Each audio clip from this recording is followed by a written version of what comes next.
Good day, friends. Today we are going to talk about equipment rental, the do's and don'ts, the benefits, the pros and cons, why you would use a rental company and when you should, and why you should not use a rental company.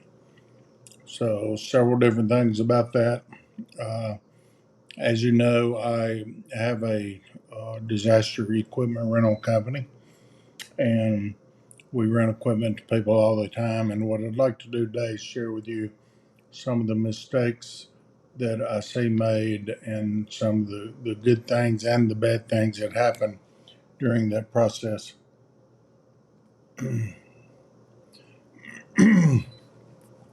Again, we want to give you some tips on what to look for and how to talk about the agreements. You want to make this a pleasant experience, not a bad experience. So, when you start looking at a rental, you should determine what equipment you need. Um, Call your account manager at your rental company, whether it be DEI or somewhere else at DEI. You'll be assigned an account manager, and you call them and discuss that with them. You would want to see what's available, uh, what the approximate delivery times are, your expenses, uh, and stuff such as that. Once equipment arrives, you want to look at the machines and make sure that you inspect them and that they're in good shape and the trucking company didn't mess it up on the way down. And then, are you going to set it up or somebody else? If you're going to, do you have any training on that piece of equipment? So, you may need generators. You may need air movers, portable DUs, air scrubbers, desk and dehumidifiers, so much other stuff that you hadn't even thought of when you start on a commercial loss. You might need scissor lifts, you might need lighting equipment, you might need fencing equipment. Uh, there are just several things that you'll need to look at to see what you need on that loss. And if you can get it all coming at one time, your freight's going to be a little cheaper because sometimes they can combine freight and get your stuff out quicker. At Disaster Equipment, here's a list of your national account managers. You'll need to pick one of those that you enjoy working with and that will be able to help you once you get through the process. These are just some of the account managers, but probably the ones that you will most likely be seeing or hearing from during the event.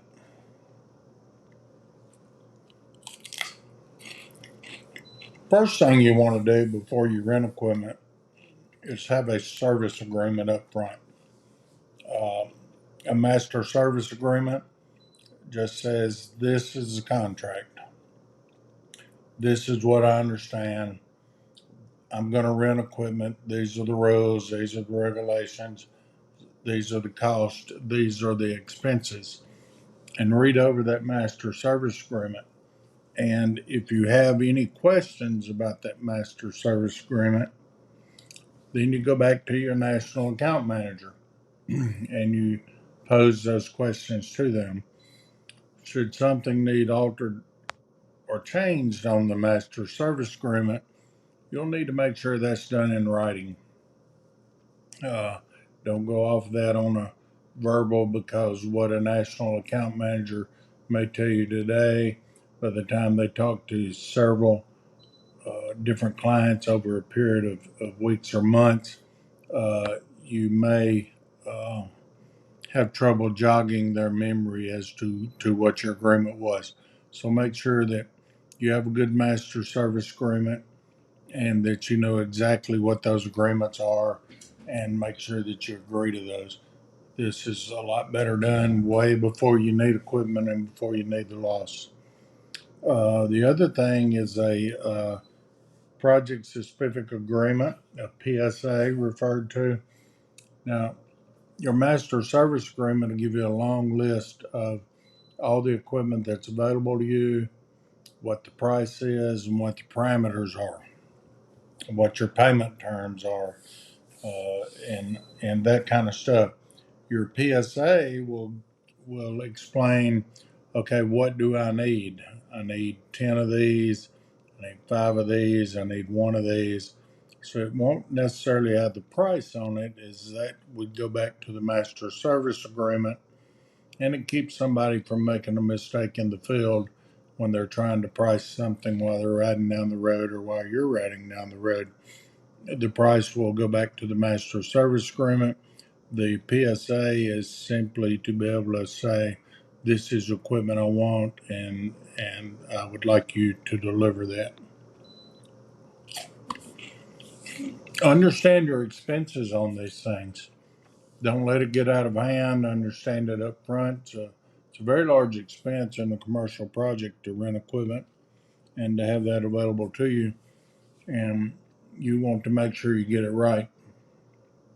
Uh, you'll need to calculate your daily cost or your burn rate. You'll hear the insurance company or the consultants refer to sometimes what's your daily burn rate.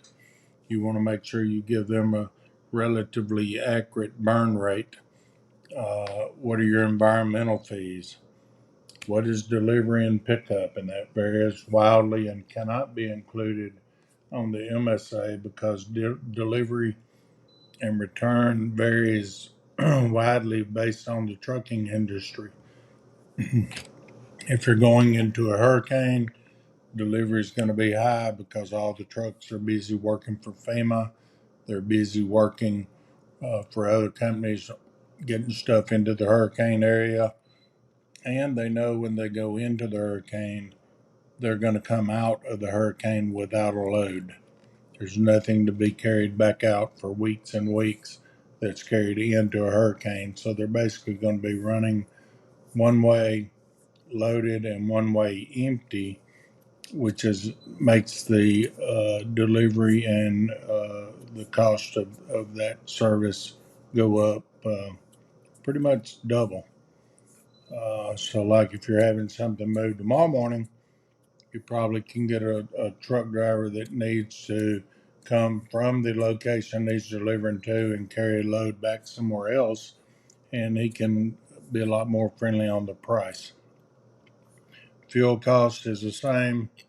Uh, Fuel is going to have to be trucked in from hundreds of miles away to be able to get the fuel that you need there. That increases the cost. The fuel tankers are going to have to stage in areas to be able to get you there for the fuel you need. And then you're going to have to offload that onto a secondary fuel delivery system. So fuel cost on a normal day may be uh, $3.50 to $4 for diesel right now, up to $6.50 to $7 during a hurricane. So your fuel costs are going to fluctuate. Make sure you understand those. Make sure your agreement with that's on the PSA because you want your agreement with your customer to reflect that. That's not something you want to eat and that you want to do. You want to be able to pass that expense along. Not your fault the hurricane hit and the fuel costs doubled. And, and mainly it's not that people are gouging, it's just that the expense of getting the fuel to you doubled. We've all sat in those long lines at storms and waited and waited and waited and waited on the traffic to die down. Well, those 18 wheelers carrying fuel and other material costs have to do the same thing. So that makes that cost go up. Labor is going to be higher. The local labor source is not available. They were busy before the storm hit, and they're busy after the storm hit. Take about 75% of them out of the workforce because their house or their loved one's house is affected by the damage, and they're dealing with kids not being in school. They're dealing with helping their mother get a roof protected over her home. They're dealing with traveling back in from out of town if they evacuated. They're dealing with restricted zones that they can't get back into. So basically, there just is no readily available local labor source. So you're going to have truck laborers in. They're going to have to stay in hotels. You're going to have to pay per diem to get them to be able to afford to go out of town and eat. Of course, hotels don't gouge, but their price triples during a hurricane. Uh, your cost of food goes up because about half or sometimes more than of your restaurants are closed in the first 7 to 14 days. So just all kind of different situations when it comes to labor and the increased cost of labor. Taxes, everybody forgets it, but Uncle Sam's got his hand held out into getting his fair share of sales tax on rental equipment. That is something you pass along to your customer. You don't have to eat it, but you need to have it in your contract with your customer so you know that, hey, we got taxes on this stuff. So you need to be able to recoup those expenses by billing the owner and the insurance company and make dollars in the process. Don't be shy about it.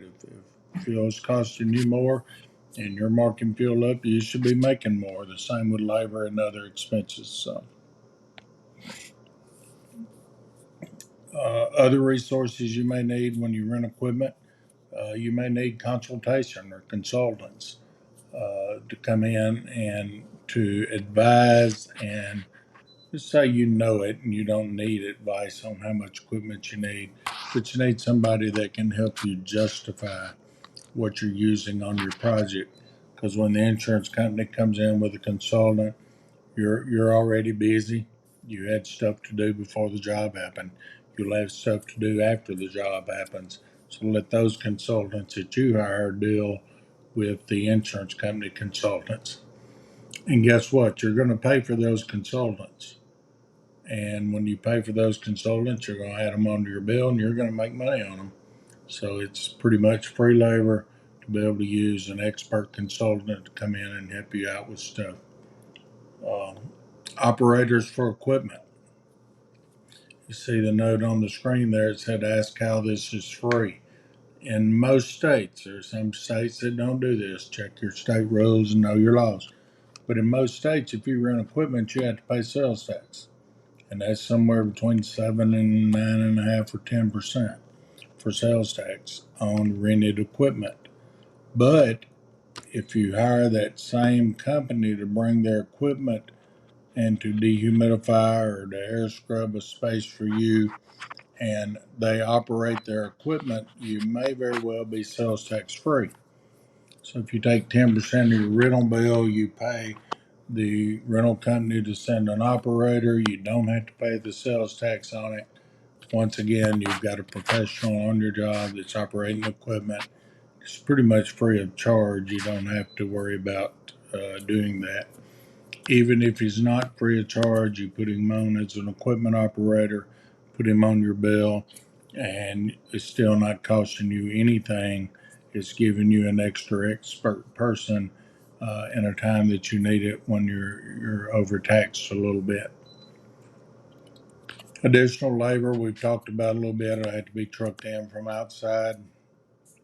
Uh, it's when you're on a commercial job instead of a residential job, you'll have different labor needs and additional labor because now you're moving debris removal from the fourth floor down the elevator across the sidewalk and across the parking lot instead of at a house carrying it outside and placing it straight into your dumpster that's extremely close to the house. So keep that in mind. Sometimes these things cost additional labor. When you are renting equipment, inspect the machines just as you would a rental car when you get it.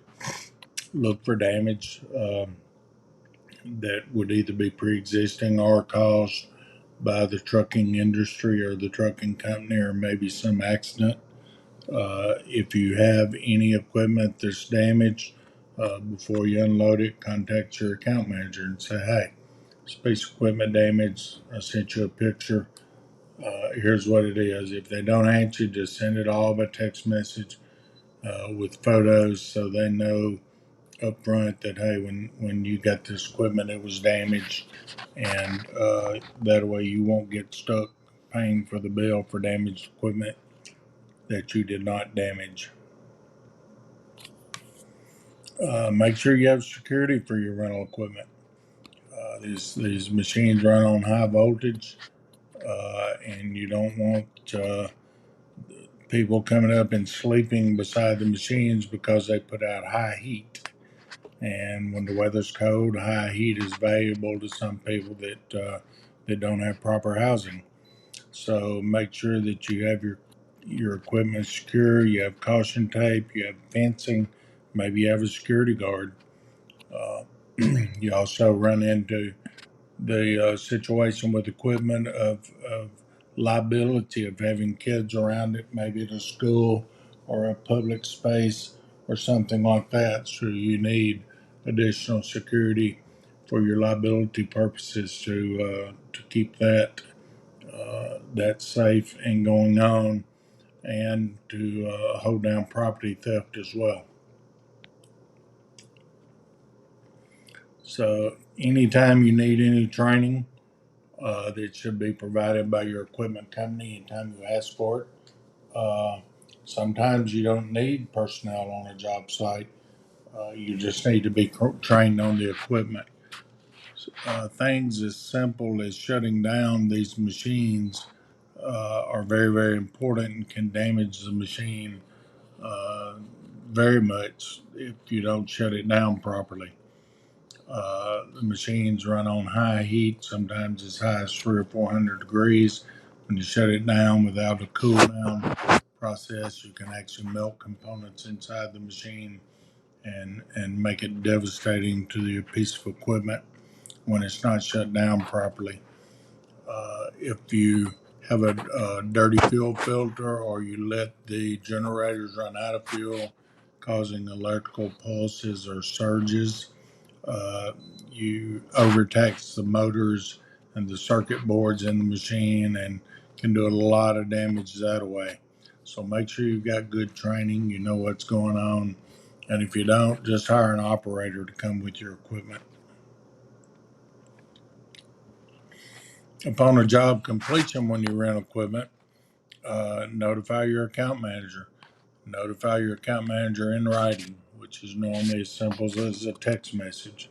Last thing you want's a he said, she said. Well, I called him on Tuesday and told him we're through with the equipment. The account manager said, no, I got a call on Thursday or Friday, and you get charged extra days. So keep it simple. Send a text message and notify your account manager you're through with the equipment. Attempt to call as well.